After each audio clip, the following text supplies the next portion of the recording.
વાલા મિત્રો, શું તમે જાણો છો? આપણે પોતાના પ્રયત્નથી ઈશ્વરને પ્રસન્ન કરી શકતા નથી. આપણે ઈશ્વરના પવિત્ર આત્માના સામર્થ્યથી જ એક વિશ્વાસુ વ્યક્તિ બની શકીએ છીએ. સાચા વિશ્વાસી બન્યા પછી આપણે ફક્ત પવિત્ર આત્માના સામર્થ્ય દ્વારા જ ઈશ્વરને પ્રસન્ન કરી શકીએ છીએ.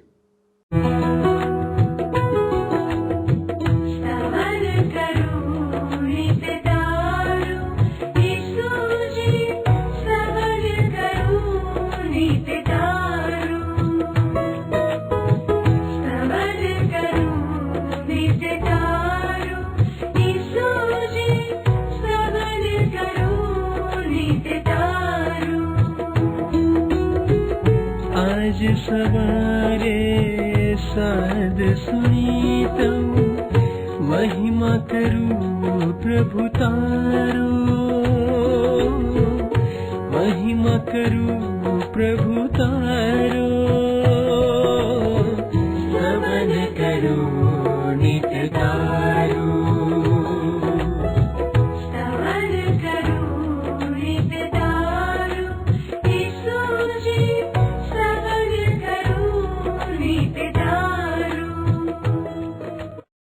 પ્રિય મિત્રો, સ્તવન કાર્યક્રમમાં આપ સૌનું હાર્દિક સ્વાગત છે.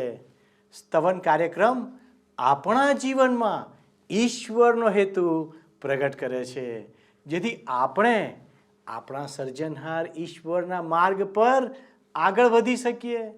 પવિત્ર ગ્રંથ બાઇબલ એ ઈશ્વરનું જીવંત વચન છે. માનવી પોતાની જાતે જીવનમાં આગળ વધી શકતો નથી, કારણ કે આપણે આ પૃથ્વી પર આપણે પોતાની ઈચ્છાથી આવ્યા નથી. ઈશ્વરે આપણને જીવન આપ્યું છે, તેથી જ આપણે આ પૃથ્વી પર છીએ. ઈશ્વર જાણે છે કે આપણા માટે શું યોગ્ય છે. સ્તવન કાર્યક્રમમાં આપણે બાઇબલનો પદ્ધતિસર અભ્યાસ કરી રહ્યા છીએ અને ઈશ્વરના વચનોમાંથી માર્ગદર્શન મેળવી રહ્યા છીએ. મિત્રો, આજે આપણે રોમનોનો પત્ર 7મો અધ્યાય 7મી કલમથી લઈને 18મી કલમનો અભ્યાસ કરીશું, જેમાં 2 શિરપતિઓની વાત કરવામાં આવી છે. એક શિરપતિ આદમ મારફતે પાપનો જગતમાં પ્રવેશ થયો, જેમાંથી બચવા માટે નિયમો આપવામાં આવ્યા, પણ આ નિયમો મારફતે પાપમાંથી છુટકારો મળતો નથી. તેથી વહાલા દર્શક મિત્રો, બીજા શિરપતિ ઈસુ ખ્રિસ્તની મારફતે પાપમાંથી છુટકારો અને અનંત જીવનનો વારસો મળ્યો. તો એ કેવી રીતે બન્યું? આ બાબત સમજવા માટે આવો આપણે ઈશ્વરના સેવક દ્વારા દેવના વચનને શીખીએ. હવે આપને યાદ દેવડાવું મિત્ર કે આપણે પ્રેષિત પાઉલના રોમની મંડળીને લખેલા પત્રના 7મા અધ્યાયમાં પ્રવેશ કર્યો છે. ગત સ્તવન કાર્યક્રમમાં આપણે જોઈ ગયા કે પ્રેષિત પાઉલ પતિ પત્નીના ઉદાહરણ દ્વારા આપણને સમજાવે છે કે જે રીતે પતિનું મૃત્યુ થતા પત્ની લગ્ન સંબંધથી મુક્ત થાય છે અને નવા જીવનમાં પ્રવેશી શકે છે, એવી જ રીતે ઈસુ ખ્રિસ્ત આપણે માટે મૃત્યુ પામતા નિયમશાસ્ત્ર હવે આપણે માટે મરણ પામ્યું છે અને આપણે નિયમશાસ્ત્રથી મુક્ત થયા છીએ. હવે આપણે ઈસુ ખ્રિસ્ત પ્રભુ સાથે સંબંધમાં આવ્યા છીએ અને એ આપણા શિરતાજ થયા છે. અને એટલે પ્રેષિત પાઉલ આપણને કહે છે કે હવે આપણે લેખિત નિયમની જૂની રીત રસમ પ્રમાણે ઈશ્વરની સેવા કરતા નથી, પરંતુ પવિત્ર આત્માની પ્રેરણા પ્રમાણે નવીન રીતે ઈશ્વરની સેવા કરીએ છીએ. 6ઠ્ઠી કલમ પ્રમાણે રોમન લોકોને લખેલો પત્ર 7મો અધ્યાય. હવે રોમન લોકોને લખેલા પત્રના 5મા અધ્યાયની શરૂઆતમાં આપણે જોઈ ગયા એ રીતે 2 શિરપતિઓની પૂર્વજોની વાત કરવામાં આવી હતી, આદમ અને ઈસુ. 2 આદમ, પ્રથમ આદમ અને છેલ્લો આદમ અર્થાત ઈસુ. આપણા માનવ સ્વભાવ પ્રમાણે આપણે પ્રથમ આદમ સાથે જોડાયેલા છીએ. એ જૂના આદમ પ્રમાણેના સ્વભાવને નિયંત્રણમાં રાખવા નિયમ આપવામાં આવ્યો હતો, પરંતુ દેહની નિર્બળતાને કારણે એ નિષ્ફળ ગયો. સાચી હકીકત તો મિત્ર એ છે કે નિયમ ઇઝરાયેલી લોકોને ગળે બંધાયેલા ઘંટીના પડ સમાન બની ગયો હતો અને 1500 વર્ષ સુધી નિયમે ઇઝરાયેલી પ્રજાને ગુલામીમાં રાખી મૂકી. પરંતુ હવે આપણે બધા જ નિયમ માટે મૃત્યુ પામ્યા છીએ અને પ્રભુ ઈસુ ખ્રિસ્તના મૃત્યુમાં આપણું તાદાત્મ્ય થવાથી એમાં આપણે એક રૂપ હોવાથી નિયમ આપણા માટે મૃત્યુ પામ્યો છે. જે મૃત્યુ પામ્યો એ તો પ્રથમ આદમ આપણો પૂર્વજ હતો, પરંતુ હવે આપણે તેની સાથે કોઈ જ નિસ્બત નથી. હવે આપણે સજીવન થયેલા પ્રભુ ઈસુ ખ્રિસ્તની સાથે જોડાયા છે. એ આપણા બીજા પતિ છે, એ આપણા શિરતાજ થયા છે અને એ જ આપણને ફળદાયી થવા શક્તિમાન બનાવે છે. મિત્ર, પ્રભુ ઈસુ ખ્રિસ્તમાંના નવા માણસ માટે હવે નિયમનું અસ્તિત્વ નથી. જૂનું સર્વ જતું રહ્યું છે. આપણે હવે પ્રભુ ઈસુ ખ્રિસ્તને માનવ દેહધારી તરીકે ઓળખતા નથી. ઈસુ ખ્રિસ્ત પર વિશ્વાસ કરનાર હવે ઈશ્વરની કૃપાના સમયમાં છે. શામાં છે? ઈશ્વરની કૃપાના સમયમાં. યાદ રાખો મિત્ર, આજે આપણે બાઇબલમાં રોમન લોકોને લખેલા પત્રના 7મા અધ્યાયની 6 થી 18 કલમ જોવા માંગીએ છીએ. હવે તમે જુઓ મિત્ર, આપણે હવે ઈસુ ખ્રિસ્તને માનવ દેહધારી તરીકે ઓળખતા નથી. કેવી રીતે આપણે એમને ઓળખીએ છીએ? ઈસુ ખ્રિસ્ત પર વિશ્વાસ કરનાર હવે ઈશ્વરની કૃપાના સમય છે. કૃપાના સમયમાં, ઈશ્વરની કૃપાના સમયમાં. અને એ જ બાઇબલનું વચન છે મિત્ર. એ વચન તો ઈશ્વરે પોતે આપ્યું છે. હવે આ વાત હું એક હસવાપાત્ર કાલ્પનિક ઉદાહરણથી તમને સમજાવવા માંગુ છું. યાદ રાખો, આ એક કાલ્પનિક ઉદાહરણ છે, હસવાપાત્ર ઉદાહરણ છે, પણ આ વાત આપણી સમજવા માટે આ ઉદાહરણ આપવું જરૂરી મને લાગે છે. એક આંબાવાડીનો માલિક હતો, માલદાર અને દેખાવડો. એ એક સુંદર યુવતી સાથે પરણ્યો અને એ લોકો આનંદમાં દિવસો ગાળતા હતા. આ દેખાવડો પુરુષ અચાનક બીમાર પડ્યો અને મૃત્યુ પામ્યો. હવે એની પત્ની એને એટલો બધો પ્રેમ કરતી હતી કે તેણે એના પતિના શબને સુગંધિત દ્રવ્યોથી ભરીને એક કાચની પેટીમાં બંધ કરીને દીવાનખાનાની વચમાં ખુરશી ઉપર મૂકી રાખ્યું. હવે આ યુવતીની સખીઓને લાગ્યું કે આ તેણે કંઈ સારું કર્યું નથી, એટલે એને યાત્રા ઉપર જવા સમજાવી લીધી. અને પછી આ યુવતી યાત્રાએ ગઈ. એણે ઘણો બધો પ્રવાસ ખેડ્યો. લગભગ 2 વર્ષ વીતી ગયા. પ્રવાસમાં એને એક સોહામણો પુરુષ ભેટી ગયો અને એ બંને એકબીજાના પ્રેમમાં પડ્યા અને પરણી પણ ગયા. પછી પેલી આંબાવાડી વાળા ઘરમાં એ લોકો આવ્યા અને ઉંબરો વટાવીને પત્નીને ઊંચકીને પતિ ઘરમાં દાખલ થયો અને એણે પેલી કાચની પેટી જોઈ અને એની પત્નીને પૂછ્યું કે અરે આ શું છે? પત્ની પળવાર જોઈ રહી અને પછી એણે કહ્યું, એ મારા પ્રથમ પતિ છે. આ સ્ત્રીના બીજા પતિને લાગ્યું કે આ શબને દફનાવી દેવાનો સમય થઈ ગયો છે અને એ લોકોએ અંતિમ સંસ્કાર એ શબને આપ્યા. હવે ઘણા બધા વિશ્વાસીઓ આજે પણ નિયમના શબને દાટવાને બદલે કાચની પેટીમાં મૂકે છે અને પછી પેલી પેટીમાં જોયા કરીને જૂના આદમના સ્વભાવ પ્રમાણે એ પાળવાનો પ્રયત્ન કરે છે. કેટલું બધું હાસ્યાસ્પદ!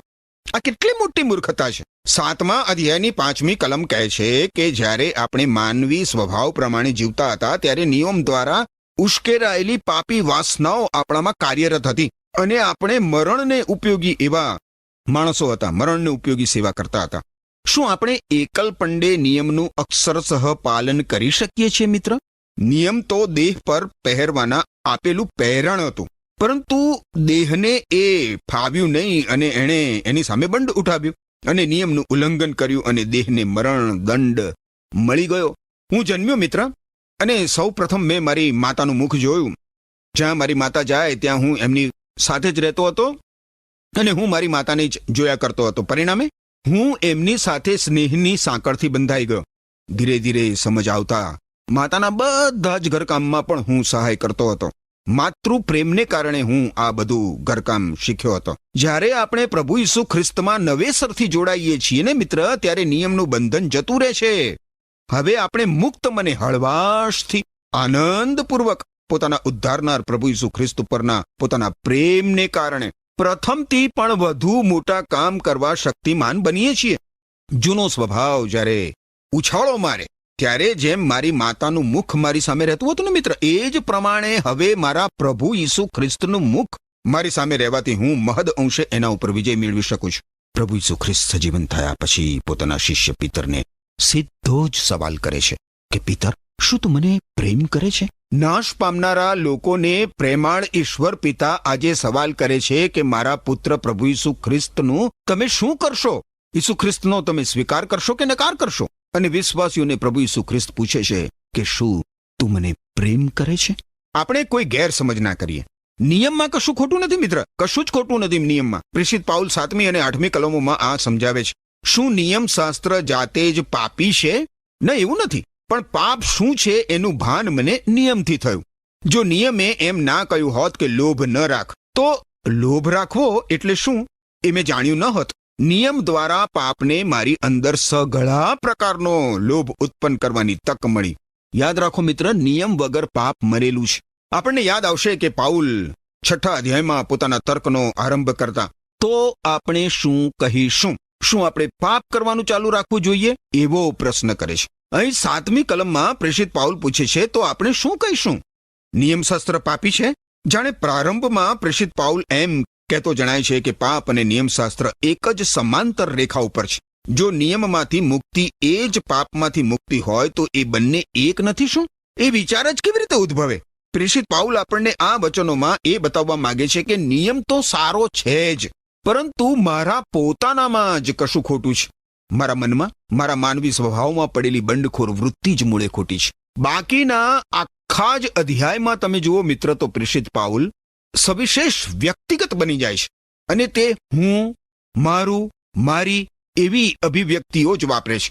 હવે આ વિભાગમાં લગભગ 47 વખત, કેટલી વખત? 47 વખત આ શબ્દ પ્રયોગો એણે પ્રયોજ્યા છે. એ તો એના પોતાના અંતરમાં ચાલતા સંઘર્ષનો ઘોષક છે. પોતાને મળેલા નવા સ્વભાવને આધારે પાઉલે ઈશ્વર માટે જીવન જીવવાનો પ્રયાસ કર્યો. એને એ અશક્ય લાગ્યું.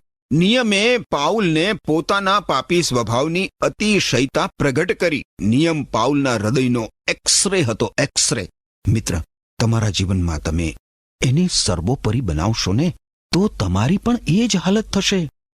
જો તમારા મોઢા પર ડાઘ હશે તો આઈનો તમને એ દેખાડશે ખરો, પણ એ ડાઘ આઈનો દૂર નહીં કરી શકે. પરંતુ ઈશ્વર પાસે એ ડાઘ દૂર કરવાનું સાધન છે.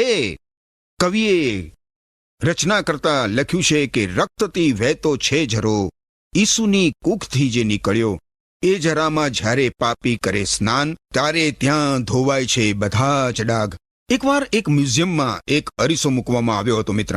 એમાં ઉભા રહીને કોણ પોતાને વધારે જુએ છે એ નોંધવામાં આવતું હતું. મને એમ હતું કે મહિલાઓ જ એમાં પોતાને વિશેષ નિહાળતી હતી.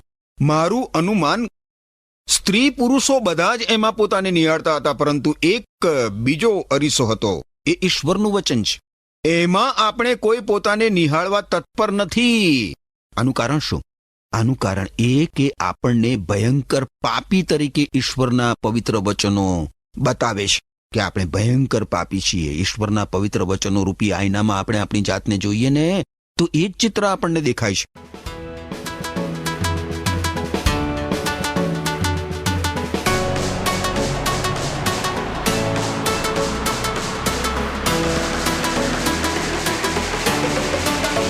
ઓ મારા વાલા ઈસુ, પ્યારા ઈસુ, તારી સ્તુતિ કરું છું.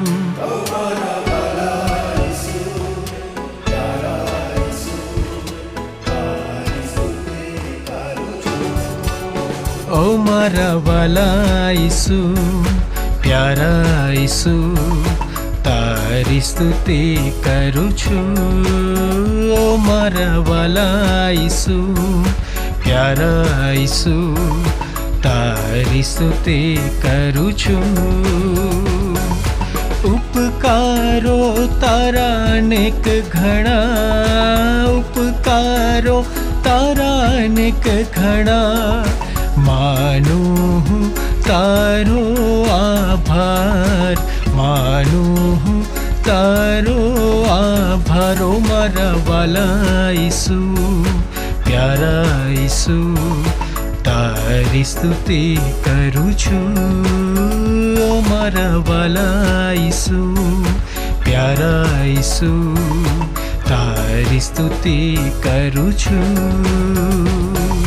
સંકટમાં પોકારું તુજને, સંકટમાં પોકારું તુજને, સાદ મારો તું છે સુણનાર, સાદ મારો તું છે સુણનારો. મારા વાલા ઈસુ, પ્યારા ઈસુ, તારી સ્તુતિ કરું છું મારા વાલા ઈસુ, પ્યારા ઈસુ, તારી સ્તુતિ કરું છું.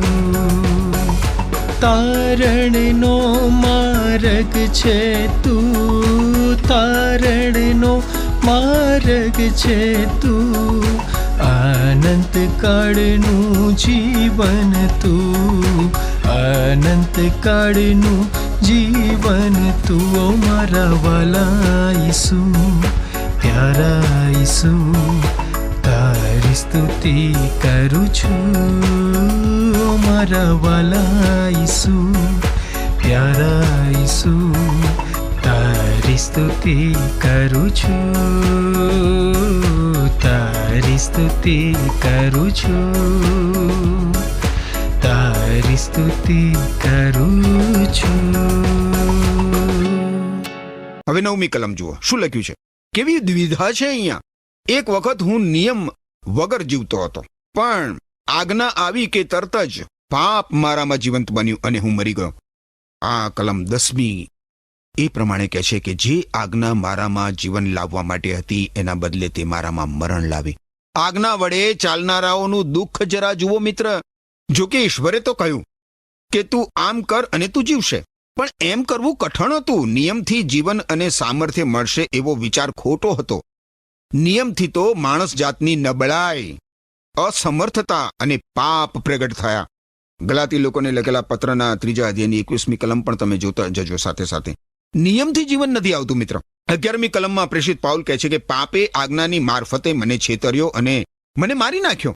અહીં પ્રેષિત પાઉલ પાપને વ્યક્તિગત અલંકાર આપે છે અને એ પાપ જ પરીક્ષણમાં નાખનાર છે, છેતરનાર છે. શેતાને આદમને છેતર્યો હતો અને એવું માનવા પ્રેર્યો હતો કે ઈશ્વર પર ભરોસો ના મુકાય, ઈશ્વર ઉપર ભરોસો ના મુકાય.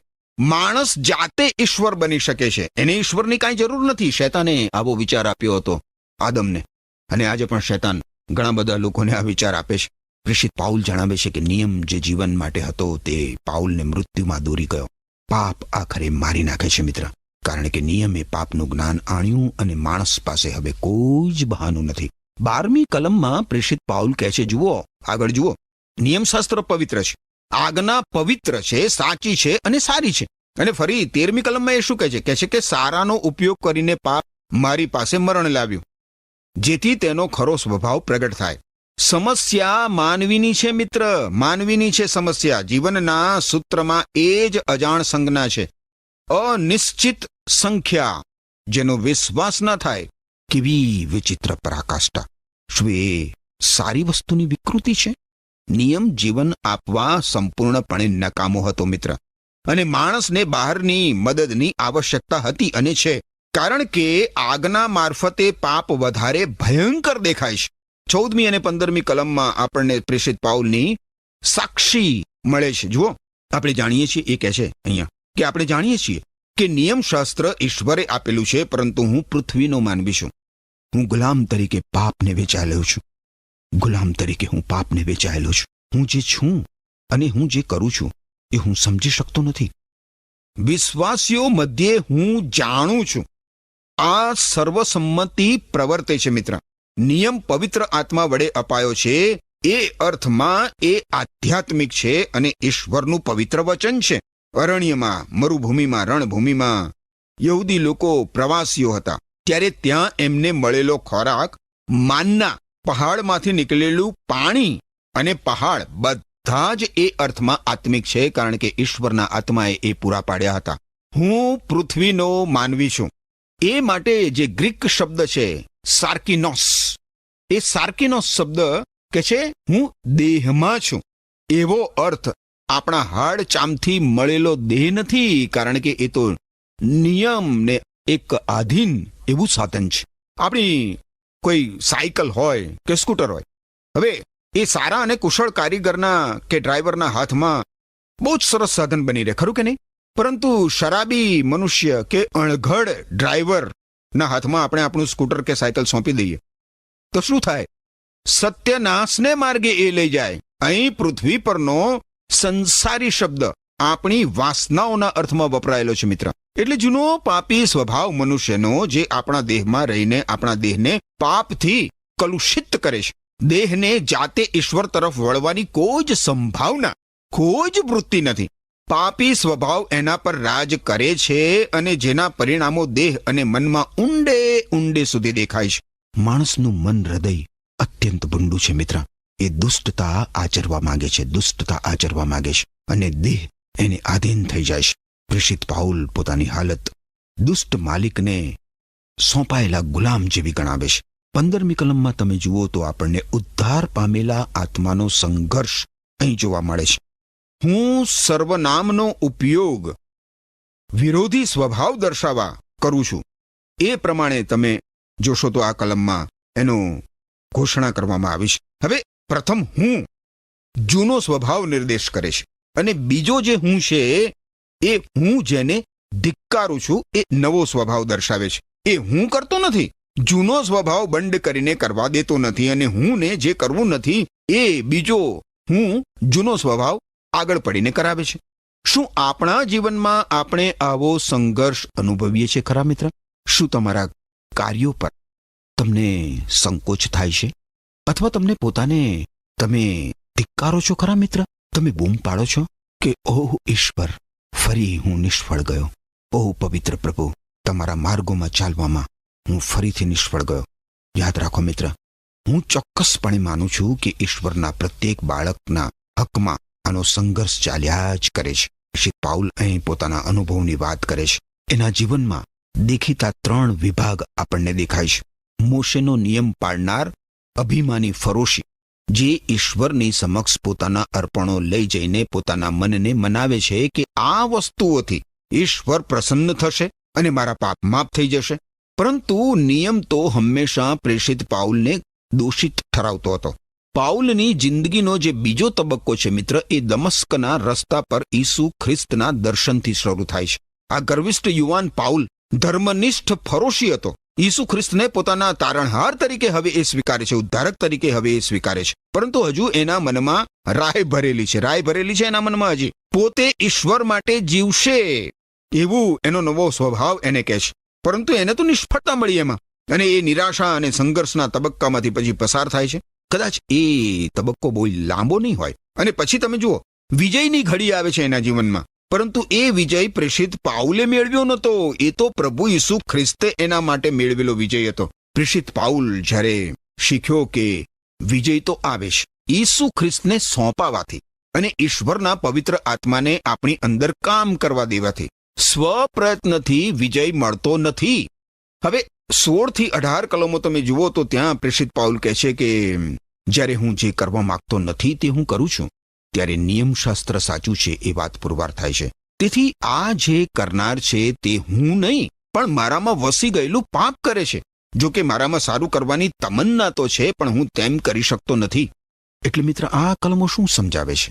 આ કલમો સમજાવે છે કે જ્યારે માનવીનો જૂનો સ્વભાવ નિયમ તોડે છે ત્યારે એનો નવો સ્વભાવ નિયમશાસ્ત્ર સાથે સહમત થાય છે કે મેં પાપ કર્યું છે.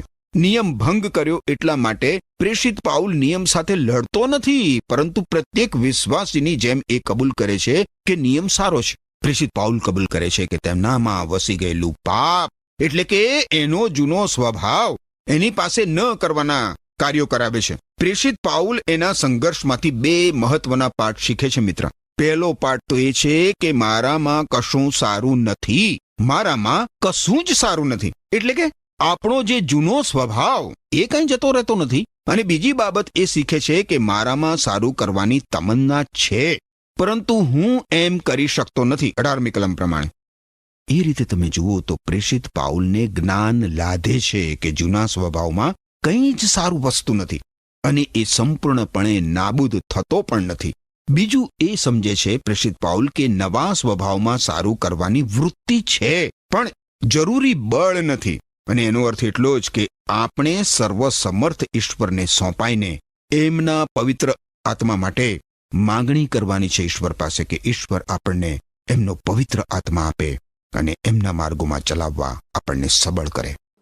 વહાલા દર્શક મિત્રો, આજના પાઠમાંથી આપણે શીખ્યા કે યહૂદી વિશ્વાસીઓ નિયમને લીધે મૃત્યુ પામ્યા, જેથી તેઓ ખ્રિસ્ત સાથે જોડાઈ શકે. કારણ કે ઈશ્વરે નિયમશાસ્ત્ર આપેલું છે. ઈશ્વર પવિત્ર અને સંપૂર્ણ છે. તેથી નિયમશાસ્ત્ર પવિત્ર, ન્યાયી તથા હિતકારક છે. ઈશ્વરે લોકોને મદદ કરવા માટે નિયમશાસ્ત્ર બનાવ્યું છે. માટે જ સંત પાઉલ કહે છે કે નિયમ હિતકારક છે, તે મૃત્યુ માટે જવાબદાર નથી. ફક્ત પાપ છે જે મૃત્યુનું કારણ બને છે. પાપ ભૂંડાઈ તરફ લઈ જાય છે. પાપ નિયમોનો ખોટી રીતે ઉપયોગ કરે છે. અને આ બાબત બતાવે છે કે પાપ કેટલું ભયંકર છે. પણ વાલા દર્શક મિત્રો, નિયમશાસ્ત્ર કોઈને પાપથી બચાવી શકતો નથી. નિયમ આધ્યાત્મિક છે, પરંતુ માનવી દૈહિક છે અને તે પાપ હેઠળ છે. જો કોઈ વ્યક્તિ સારું કરવાની ઈચ્છા રાખે અને અનિષ્ટને ધિક્કારે તો પણ તે પાપનો ગુલામ છે. તેમાંથી મુક્તિ ફક્ત પ્રભુ ઈસુ ખ્રિસ્ત દ્વારા જ મળે છે. અને આ બાબત આપણે બધાએ સ્વીકારવી જ રહી. જો આપણે નિયમ પાળીશું પણ ઈસુ ખ્રિસ્ત દ્વારા પાપમાંથી મળતી મુક્તિને સ્વીકારીશું નહીં તો નિયમ પાળવો વ્યર્થ છે. વાલા દર્શક મિત્રો, ટૂંકમાં હું એટલું જ કહીશ કે આપણે બધાએ પૂરા મનથી અને પૂરા હૃદયથી પ્રભુ ઈસુ ખ્રિસ્તનો સ્વીકાર કરવાની જરૂર છે. વાલા દર્શક મિત્રો, આવો આ બાબત સમજવાને માટે આપણે પ્રાર્થના કરીએ. હે અમારા ઈશ્વર પિતા, અમે તમારો આભાર માનીએ છીએ કારણ કે તમે અમને જીવન આપ્યું. અને અમે પ્રાર્થના કરીએ છીએ પ્રભુ, અમે અમારું જીવન તમારી બીકમાં જીવી શકીએ, તમને આધીન થઈ શકીએ. પ્રભુ, તમે અમને મદદ કરો. તમારા વચન પ્રમાણે જીવન જીવવાને માટે અને પ્રભુ ઈસુ ખ્રિસ્તને આધીન થવાને માટે અમને સહાય કરો. અમારી આ પ્રાર્થના ઈસુના નામમાં માગીએ છીએ. આમેન. વહાલા દર્શક મિત્રો, જો આજના કાર્યક્રમ દ્વારા આપને આત્મિક લાભ પ્રાપ્ત થયો છે તો બીજાને પણ આત્મિક લાભ મળે માટે આ કાર્યક્રમ વિશે જણાવશો. અને હા, તમારા મિત્ર મંડળ અને સ્નેહીજનોને પણ આ કાર્યક્રમ વિશે જાણ કરશો. વહાલા દર્શકો, ઈશ્વર આજનો આશીર્વાદ આપ સૌને આપો, એ જ પ્રાર્થના સાથે હું આપની વિદાય લઉં છું. આમેન.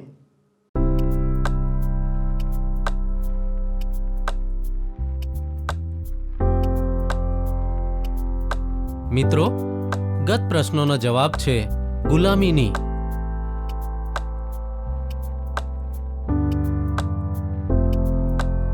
આજનો પ્રશ્ન છે પાઉલની જિંદગીનો બીજો તબક્કો ક્યાંથી શરૂ થાય છે?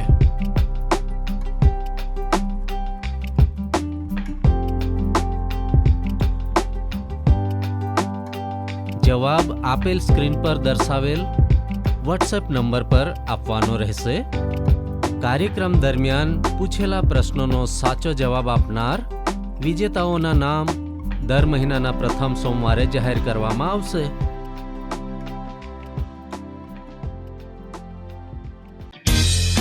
શું તમને આ કાર્યક્રમ ગમ્યો? અત્યારે જ અમને મિસ કોલ કરો.